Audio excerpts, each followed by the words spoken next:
Everybody, my name is Eric and this is the Jailcast. I want to go over the weekend box office from last week as well as the movies open up in theaters this weekend.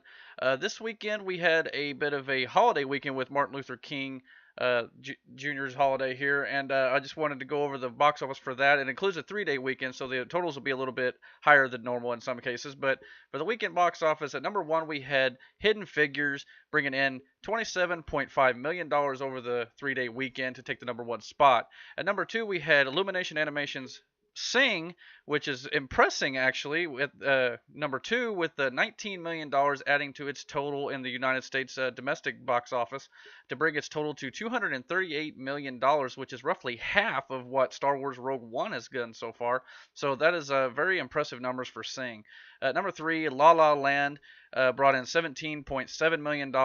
At number four, Rogue One, A Star Wars Story, is still holding pretty strong with $16.8 million additional this weekend for the grand total of $501 million at the domestic box office, and it's approaching $1 billion worldwide, and it will more than likely crack that plateau before too much longer, making it one of the most highest grossing Star Wars films of all time, probably right behind Force Awakens, if I remember correctly. And at number five, we have the newcomer, The Bye Bye Man, bringing in $15.2 million, which is a little low, but for a low budget horror film, it's actually not too shabby. Yeah, but the biggest thing I take away from this weekend's box office is Hidden Figures is holding pretty strong here. It's an Oscar-worthy film, and many people are going to see it. And from what I hear, it's got good reviews, and I'm hearing good things about it. So it'll probably be very interesting to see. I haven't got around to it yet. I'll hopefully do that. I might not see it till it comes out on DVD. But Sing, like I said, is the most impressive just because it's been out roughly a month here and it's still holding strong. Of course, those animated films, you got the kids taking their parents and things like that, or parents taking their kids, either way you want to look at it. But either way, it means more ticket sales, and so that means the film is going to do better business, and I wouldn't be surprised if we see a sequel to this one at some point. So opening up this weekend on Friday, January 20th, 2017, we have four films this weekend that are opening up in wide release, as a matter of fact. And the first film I want to talk about here is The Founder. It's a true story of how Ray Kroc, played by Michael Keaton, a struggling salesman from Illinois, met Mac and Dick McDonald, played by Nick Offerman, who were running a burger operation in 1950 Southern California.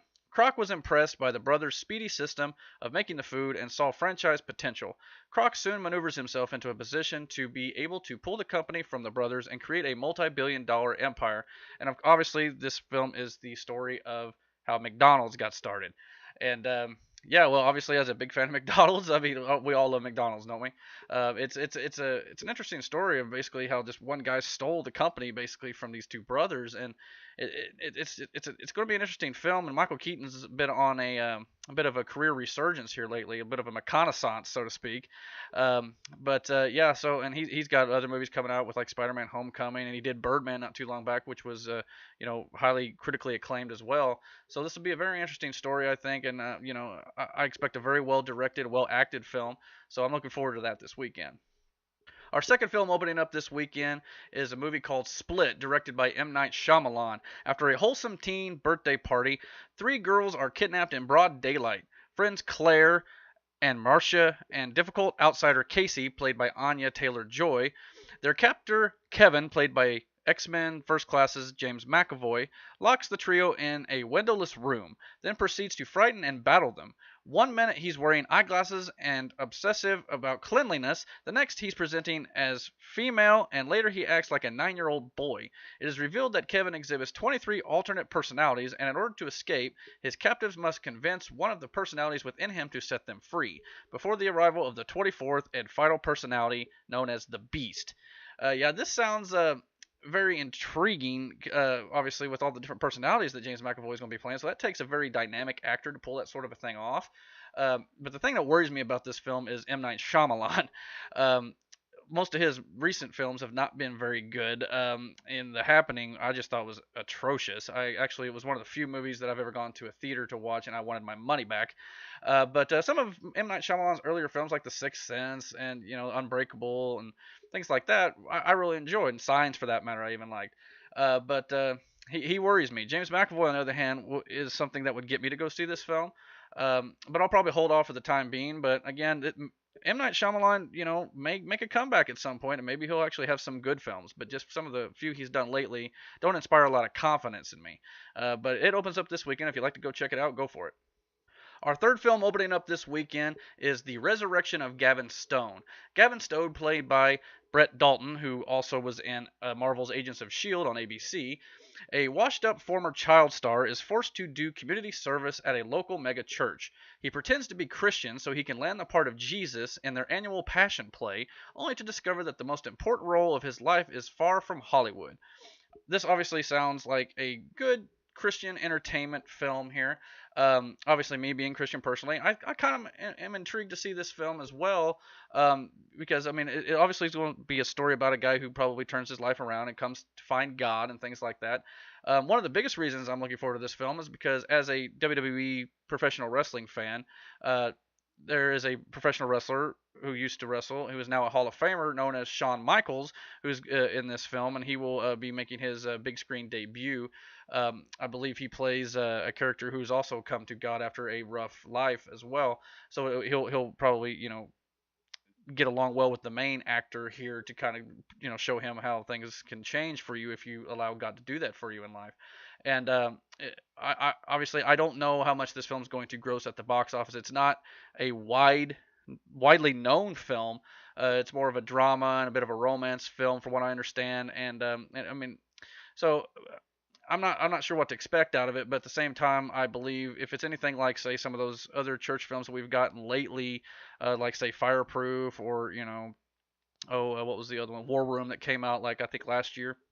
It could be very inspirational, obviously, and it's something I'm really looking forward to, and I'm hoping to check out soon. The biggest movie opening up this weekend, and the film that most people will probably be interested to see, is the third installment in the Triple X franchise, The Return of Xander Cage. After coming out of self-imposed exile, Daredevil operative Xander Cage, once again played by Vin Diesel, must race against time to recover a sinister weapon known as Pandora's Box, a device that controls every military satellite in the world. Recruiting a new group of thrill-seeking cohorts, Xander finds himself entangled in a deadly conspiracy that points to collusion at the highest levels of the government. Obviously, this film is going to bring Vin Diesel back to the role that he portrayed in the very first Triple X film, and obviously in that film he was, like a presumed dead. In the second film, it was mentioned that they found his body, so to speak, I guess. But we never did see it or anything like that, so that leaves a good way for them to bring the character back. And from what I understand and everything I've seen so far, this movie is getting decent reviews. The Rotten Tomato score has not been released yet on it, so we don't have a firm kind of idea of what this film is going to pull in critic wise. But from the clips I've seen and the trailers I've seen, the action looks great. I'm sure the story is not going to be the most intriguing thing in the world, but for these types of movies, you want to go see the action and things like that. It's kind of a bit of a Fast and Furious, where it's a little bit unrealistic, but a little out there and a little corny at times even. But it's one of those things you just want to go see and have fun and eat popcorn and just enjoy it. So it comes out this weekend, and I can't wait to go see that one. And you could probably you can definitely find my review this weekend on the channel right here as well. I'll be doing a review for Triple X, The Return of Xander Cage, and you can find that right here on the Jailcast. Well, that'll just about do it for me, everybody. Thank you for watching this video, and if you like what you saw here, please comment and like this video. And you can also subscribe to the Jailcast on YouTube by searching for Jailcast there. You can also find links in the description of this video for my Facebook and Twitter, or you can go to facebook.com/Jailcast, or you can find me on Twitter @EricJail. So, until next time, thank you for watching. God bless.